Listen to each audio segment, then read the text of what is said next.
On March 3rd, 2026, the silent clockwork mechanics of our solar system are going to align, and they will produce one of nature's most profound and moving spectacles, a total lunar eclipse. For almost an entire hour, the full moon is going to vanish from the night sky. As it drifts into the deepest part of our planet's shadow, it will begin to glow with this strange, silent, copper-red light. It'll be like a phantom moon, and it will be visible across a huge part of the globe: Asia, Australia, the Pacific, and the Americas. So, what's really going on up there during an event like this? Let's break down the precise geometry, the absolute nuts and bolts of this cosmic alignment. Okay, if you look at all this data, there's one number that really tells the story. It's the umbral magnitude 1.15. Now, what that tells us is that the moon isn't just going to graze the edge of Earth's shadow. No, it's plunging deep inside. And that full immersion, that's what guarantees a really dramatic color and a good long period of totality. And then there's this number. This is the gamma value. You can think of it as a measure of how close to a perfect bullseye the moon gets as it passes through the shadow. A gamma of 0 would be dead center. So negative 0.37 tells us the moon's path is just a little bit south of the shadow's absolute middle. But still, it's more than deep enough to be completely engulfed for nearly an hour. The whole show, from the very first faint hint of a shadow to the very last, lasts for almost 6 hours. But the heart of it, the part we're all waiting for, is what happens between U2 and U3. That's just under 59 minutes when the moon is completely, totally swallowed by the Earth's umbra. It's easy to think of an eclipse as this isolated, one-time event. But it's not. It's never just a single event. Each one is a member of a vast, ancient family, born from this incredibly precise celestial rhythm that repeats over centuries. And that rhythm? It has a name. It's called the Saros cycle. The best way to think about it is like the gravitational DNA of an eclipse family.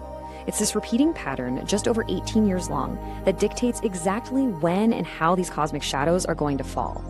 So this eclipse we're looking at is number 27 in a series of 71. It belongs to a family known as Saros 133. And this family has been going for a long time. It began way back in the 16th century, and it won't end until the 29th. We are right in the middle of its life cycle, which is actually the golden age of totality, where the eclipses are at their deepest and their longest. Now, astrological research, like the work done by Corey Varlin, has actually assigned archetypal themes to these cycles. Saros 133 is what's known as a South Node series. That's just a term for eclipses that align with a point in the moon's orbit that's associated with our past patterns, with release. So its core theme is interpreted as completion and making wise endings. But believe it or not, there's an even deeper layer to this timing. There's a hidden symmetry that connects this lunar eclipse to its solar cousins. It's something called the Half-Saros connection. Look at this. This lunar eclipse in 2026 sits at the exact midpoint of an 18-year arc. It's perfectly bookended by two solar eclipses from the same family, one that happened 9 years earlier in 2017, and one that will happen 9 years later in 2035. So this isn't just an event, it's the fulcrum. It's the turning point of a much, much bigger story. And the story these cycles tell together is, well, it's incredibly powerful. The lunar eclipse family, Saros 133, is all about letting go. Its solar partner, Saros 140, is about designing your life. The message that's being written in the sky is unmistakable. You have to first release the old structure to have the space to design and build the new one. Okay, so that's the long view, the history of this eclipse. Now let's zoom all the way back in to the precise moment this eclipse happens. Because the moon and the sun are not alone up there. The entire solar system is arranged in a very specific, and I have to say, a very potent configuration. Right at the moment of the eclipse, there is this incredible concentration of planetary energy. You've got the Sun, a retrograde Mercury, Venus, Mars, and the North Node, all clustered together in the sign of Pisces. This kind of grouping is called a stellium, and it points everything towards themes of intuition, of surrender, and of dissolving old boundaries. And inside that massive cluster of planets, we have this fascinating paradox. Venus, which is the planet of our values and feelings, is in its strongest possible position. It's exalted. But at the exact same time, Mercury, the planet of logic and language, is at its absolute weakest. The signal here is crystal clear. What you feel, your intuition is going to be incredibly strong and reliable, while logic and words, they might feel confused or foggy or just muted. But the real base note of this entire celestial event, the foundation that everything else rests on, is the single most important planetary aspect of the entire decade. It's a meeting of two giants. And where do they meet? At arguably the most powerful, most supercharged degree of the entire zodiac, 0 degrees of Aries. This is the vernal point. It is the absolute beginning, the archetypal seed from which all new cycles grow. Whatever begins here has the power to define an era. And it is here that Saturn, the principle of structure and concrete reality, forms an exact conjunction with Neptune, the principle of dreams, spirituality, and illusion.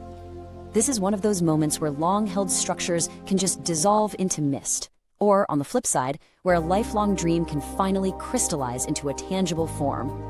So, what does all of this mean when you put it together? How do we weave the long-term Saros cycles and these immediate planetary alignments into one coherent message? Well, this eclipse is part of that Letting Go Saros series, right? And it happens on the astrological South Node, which itself symbolizes release. So it's posing a very direct, very personal question to all of us. What old pattern, what outdated structure in your life is finally ready to be concluded? And the eclipse axis itself gives us the answer. The eclipsed moon is on the South Node in Virgo. That is urging us to release overanalysis, the need for control, the chase for perfection. At the same time, all that overwhelming planetary weight, including the North Node, is in Pisces, showing us the path forward. A path of intuition, trust, and radical acceptance. It's really fascinating how this celestial timing aligns so perfectly with human ritual. The night before the eclipse is the Hindu festival of Holika Dahan, which is the ritual burning of the old.